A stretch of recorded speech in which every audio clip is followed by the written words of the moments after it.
நீனும் உன் மாமியாரும் ஒரே வீட்டுல இருக்கீங்களே, சமையல் யாரு பண்ணுவா? ஓ அதுவா, ஒவ்வொரு நாளும் ஒவ்வொருத்தர் பண்ணணும்னா தனித்தனியா பிரிச்சாச்சு. அதை எப்படி பிடிச்சீங்க? என்னகிட்டே அதை கொஞ்சம் சொல்லுங்க, நானும் எங்க வீட்டுல ட்ரை பண்றேன். அது ஒரு சிம்பிள் மேட்ரு, சொல்றேன் நல்லா நோட் பண்ணிக்கங்க. என்ன? ஓகே ஓகே, சொல்லுங்க, நோட் பண்ணிக்கலாம்.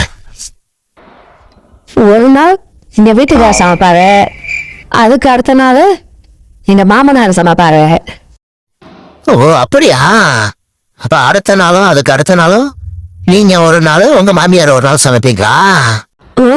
அப்படி இல்ல, அடுத்த நாள் என் வீட்டுக்காரர் சமைப்பாரு, அதுக்கு அடுத்த நாள் மறுபடியும் மாமனார் சமைப்பாரு. இப்படியேதான் மாத்தி மாத்தி சமைப்பாங்க. ஓ அப்ப நீங்க 2 பேரும் எப்ப சமைப்பீங்க?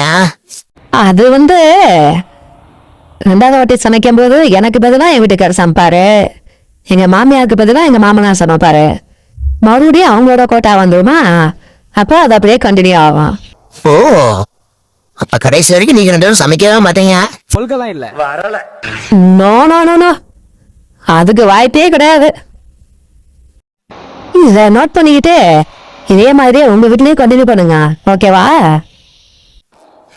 விளங்கிடும். எங்க வீட்டுலதான் இந்த பிரச்சனைனா எல்லாரும் வீட்லயும் இதே பிரச்சனை தான் போல. வீட்டுக்கு வீடு வாசப்படி இருக்க தானே செய்யுது. சரிதான்,